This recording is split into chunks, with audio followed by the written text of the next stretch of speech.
Alhamdulillahirabbil alamin. Shalatu wassalamu ala asyrofil anbiya'i wal mursalin. Amma ba'du. Yang saya hormati Bapak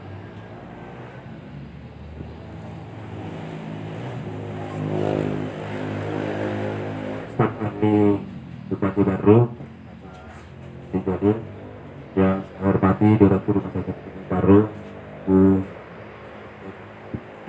Mawati, yang saya banggakan, saya hormati teman sekretariat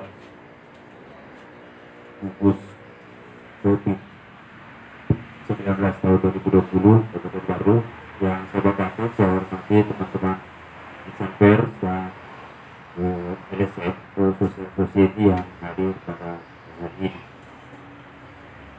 Mari kita panjatkan puji syukur kita terhadap Bapak Ibu yang saya hormati.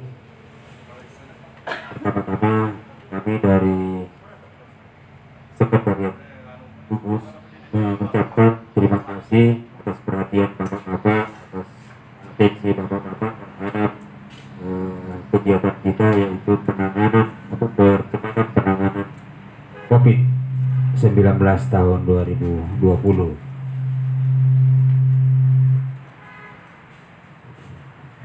Seperti biasanya, setiap sore hari kita laporkan perkembangan data yang dikumpulkan oleh teman-teman dari desa, kecamatan sampai ke kabupaten yang kita rekapitulasi lalu dilaporkan ke gugus tugas COVID-19 tahun 2020 untuk Kabupaten Baru.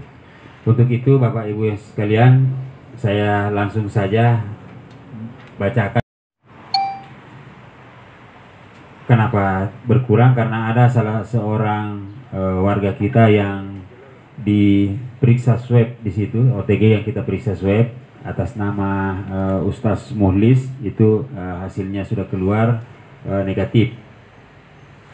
Terus Taneteri Lau yang kemarin 19, hari ini menjadi 20, dan salah seorang dari warga Taneteri Lau juga yang kemarin diperiksa swabnya, droplet swabnya itu keluar juga hasilnya hari ini, yaitu Pak Hairudin negatif. Terus Taneteri aja yang kemarin OTG-nya 0, hari ini tetap 0, dan Puja Nanting hari ini tetap 0. Untuk ODP, Malusi Tasi, Sopendriaja, Balusu, Baru, dan Taneteri Lau masih Taneteri Lau, Taneteri Aja, dan Puja Nanting masing-masing 0. Jumlah positif hari ini sampai hari ini 7. Bapak Ibu yang saya hormati, adapun informasi-informasi yang mungkin bagaimana? Ada informasi-informasi yang dari provinsi bahwa data positif di Baru itu ada 8, ya. Mungkin kita semua pernah lihat, baca di media, media sosial, media tulis maupun media elektronik, itu 8. Itu penyebabnya karena adanya orang baru atau warga baru bekerja di awal Bros, tinggal di Jakarta, dan dia termasuk relawan COVID juga di awal Bros. KTP-nya, padahal yang mengirim swabnya itu adalah Goa. Yang mengirim swabnya harusnya Goa, tapi dia masuk di Baru karena mereka laporkan sesuai KTP-nya, sehingga di situ tertulis 8. Tapi data yang ada di Dinas Kesehatan Kabupaten Baru itu hanya 7, karena hanya itu yang kita kirim dari sini. Nah, yang satu itu terkirim dari tempat lain, tetapi karena dari gugus tugas melihat data KTP saja, alamat KTP di Bojo Lapak Kakak di Bojo, itu akhirnya tertulislah bahwa di Baru ada 8, ya. Jadi seperti itu klarifikasinya. Dan Bapak Ibu yang saya hormati, mengenai mungkin kelihatan OTG kita ini yang agak banyak, itu karena kita telah memeriksa semua yang kontak dengan yang positif baru-baru ini, ya ada aja, sehingga OTG kita mungkin agak banyak, tetapi nanti pemeriksaan kedua itu akan dikeluarkan kalau misalnya dia tetap negatif. Nah, jadi saya kira seperti itu mungkin perkembangan data kita untuk hari ini mengenai hal-hal yang mungkin harus kita artinya belum harus kita diskusikan. Nanti dikasih kesempatan oleh pimpinan untuk kita sama-sama memikirkan bagaimana meningkatkan kinerja kita, bagaimana memperbaiki data kita sehingga kebijakan yang diambil oleh pemerintah daerah Kabupaten Baru tepat untuk percepatan penanganan COVID-19 2020 di Kabupaten Baru ini. Saya kira seperti itu yang laporan dari saya kembalikan kepada pimpinan. Silakan. Baik, terima kasih. Tidak enak kalau dia sudah bertugas dengan ikhlas dan mau berkorban, terus dia tetap menjadi sasaran. Mohon maaf, saya tidak mau menspekulasi, tapi yang jelas apa yang di media itu sangat mengganggu, sangat melukai perasaan petugas kami. Ini yang saya tadi sempat berbicara sama mereka. Mereka inginkan supaya mereka juga jangan terlalu biarkan mereka bekerja dengan baik tanpa ada yang diganggu, dan mereka bisa menangani pasien-pasien COVID kalau ada, sehingga mereka juga tidak merasa bahwa apa yang dilakukan itu serba dicurigai, dipertanyakan, diapailah gitu. Jadi mohon maaf saya minta tolong sekali lagi atas nama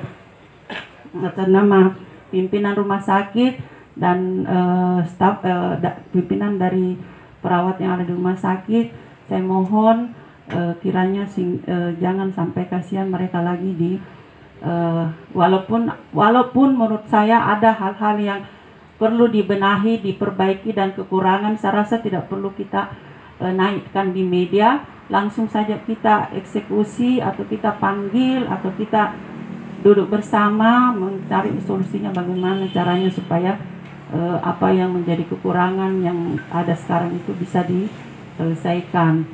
Jadi terima kasih atas teman-teman semua yang mau memahami, dan saya mungkin ke depan saya akan lebih ketat lagi. Saya akan keberatan kalau ada orang yang datang ke petugas saya seenak-enak saja mewawancarai. Bukan berarti saya kira kami tidak mau menerima ada bantuan, bukan. Tapi kalau memberi bantuan, tapi setelah itu mengangkat dalam media dengan sesuatu yang tidak enak, itu kan melukai perasaan orang. Ya, demikian mungkin dari saya tambahan. Terima kasih. Assalamualaikum warahmatullahi wabarakatuh. Ini saya tambah sedikit, ini bisa.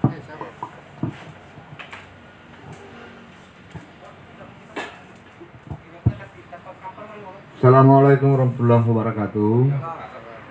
Yang saya hormati Bapak Kadis Kesehatan selaku jubir tim gugus COVID-19, Ibu Direktur Rumah Sakit, yang saya hormati, teman-teman sekalian. Yang ingin saya katakan bahwa saya termasuk orang yang terusik ketika membaca bahwa teman-teman di Bola Sobae itu tertangani secara tidak manusiawi, melanggar HAM. Iya. Yang idealnya itu di sana istilahnya dilokasikan khusus itu loh, kok bisa ada sembarang masuk begitu, terlepas dari niatnya memberikan bantuan apa segala macam. Oleh karena itu, kalau di sana dikatakan kurang manusiawi dan melanggar HAM, standarnya apa? Saya malah menjerit membaca sampai diungkit. Ada yang kontrak rumah begitu. Kok kehidupannya orang disinggung sampai sedetail itu? Jadi yang tidak manusiawi sebenarnya apa? Itu harga diri orang, Pak. Jadi mohon teman-teman sebagai tim gugus bisa menetralisir hal ini untuk tidak berlarut-larut. Kasihan, mereka itu pejuang. Mereka sudah pasang badan dan memang posisinya sangat rentan tertular. Kami juga dari Pemkab mungkin ada kekurangan dalam penanganan ini, tetapi kalau sampai dikatakan tidak manusiawi dan melanggar HAM, tunggu dulu. Apa tolak ukurnya? Sehingga dikatakan seperti itu. Jadi mohon tidak usah dibesar-besarkan ini. Itu mungkin ya pendapat mereka. Semoga mereka tetap mendapat perlindungan dari Allah Subhanahu wa taala, sehingga yang kita butuhkan sebenarnya keterpaduan kerja di dalam menangani masalah ini. Tidak cukup dengan saling menyalahkan. Saya kira itu. Saya mohon maaf kalau sedikit emosional berbicara. Saya sekali lagi saya katakan saya sangat terusik dengan pernyataan itu. Terima kasih. Assalamualaikum warahmatullahi wabarakatuh.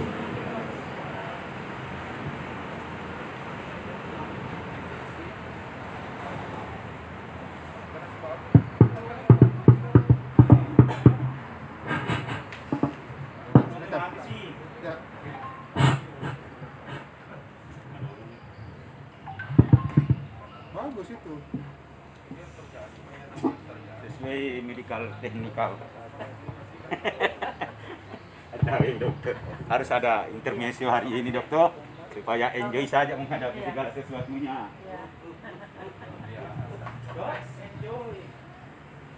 Bismillahirrahmanirrahim. Assalamualaikum warahmatullahi wabarakatuh. Meskipun saya tidak dalam hal ini menyebut apresiasi yang pastinya kita sama-sama betul-betul menghadapi suatu masalah dan harus dalam hal ini dalam keadaan situasi yang enjoy. Bukan berarti kewenangan saya sebenarnya yang harus menjawab, tetapi saya harus dalam hal ini menyamakan persepsi bahwa sesungguhnya teman atau rekan medis yang ada di sana itu, boleh saya katakan rekan medis kalau perawat ya dok ya, perawat, teman-teman perawat yang ada di sana itu banyak teman-teman juga yang ada di media sosial itu salah persepsi karena diisolasi di sana atau di karantina di sana banyak yang mengatakan bahwa sudah status pasien. Padahal itu bukan pasien sebenarnya. Inilah yang harus kita sampaikan kepada teman-teman bahwa sebenarnya di sana itu mereka di sana itu meskipun sudah ada positif, tetapi yang lainnya yang tidak positif itu bukan pasien, tetapi itu sebatas tenaga medis atau perawat. Itu yang saya harus sampaikan nanti kepada teman-teman. Yang kedua yang saya harus sampaikan bahwa ini sudah saatnya mungkin barangkali saya sampaikan bahwa saya ini bagian daripada gugus tugas. Tentu saya juga punya tanggung jawab ke depannya. Saya ingin dalam hal ini ketika berakhir nanti ini penanganan gugus tugas, saya tidak menginginkan ada riak kritikan di belakang hari. Oleh karena itu saya mohon kepada teman-teman, karena selama ini saya memang juga tidak pernah mendengarkan bagaimana laporan pertanggungjawaban tentang penanganan COVID ini dalam hal anggaran.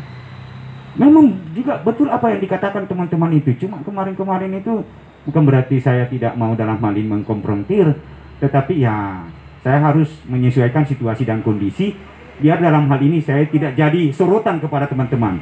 Oleh karena itu sekali lagi saya mengatakan saya ini bagian adalah gugus tugas. Tentu saya di belakang hari tidak mau ada riak kritikan. Ini sudah ada loh kritikan di media WhatsApp. Saya terasa terusik juga kalau sudah ada seperti itu.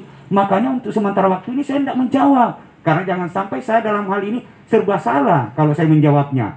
Oleh karena itu saya memohon pemaparan hari ini terkait masalah penggunaan anggaran itu, terkait masalah dari hari ke hari. Jangan hanya dalam hal ini bagaimana peningkatan positif COVID itu. Makasih. Assalamualaikum warahmatullahi wabarakatuh.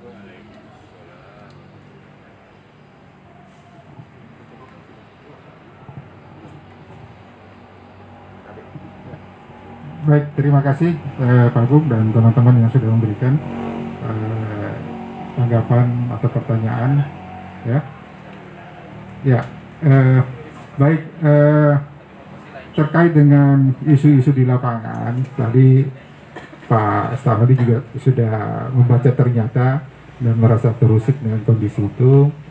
Dan saya tadi sebagai perwakilan sekretariat Gus, ketika membaca itu saya cuma mengambil satu kata kunci di HAM-nya. Nah, di HAM-nya ini sebenarnya tidak boleh terlalu mudah mengeluarkan bahasa HAM, karena saya pernah ujian HAM di United Nations Children Fund di UNICEF itu butuh 10 hari kita untuk mempelajari HAM itu untuk penanganan emergency respon. Jadi tidak mudah. Makanya tadi saya ke sana coba betul-betul kalau ternyata betul tadi kejadian apa yang disampaikan di media itu, nah itu perlu kita perbaiki.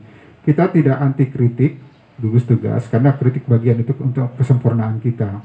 Tetapi kalau ada hal-hal yang justru nanti itu bisa berdampak negatif, baik orang mendengar atau publik menilai bahwa apa yang dilakukan kita di sini itu tidak ada artinya. Nah, jadi saya tadi datang ke sana, bahkan saya sudah ke dapurnya, sudah lihat dan saya ketemu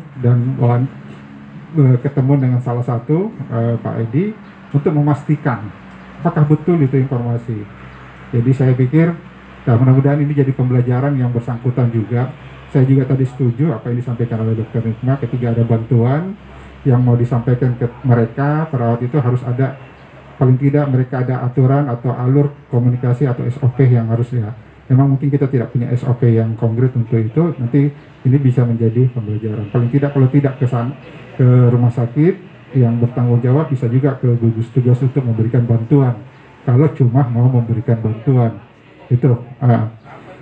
Ya, baik teman-teman, saya pikir ini tidak ada lagi jawaban yang harus, pertanyaan yang harus dijawab, kecuali terkait dengan anggaran. Nah ini nanti, karena anggaran refocusing sampai sekarang itu belum, menurut Pak Dokter itu belum cair.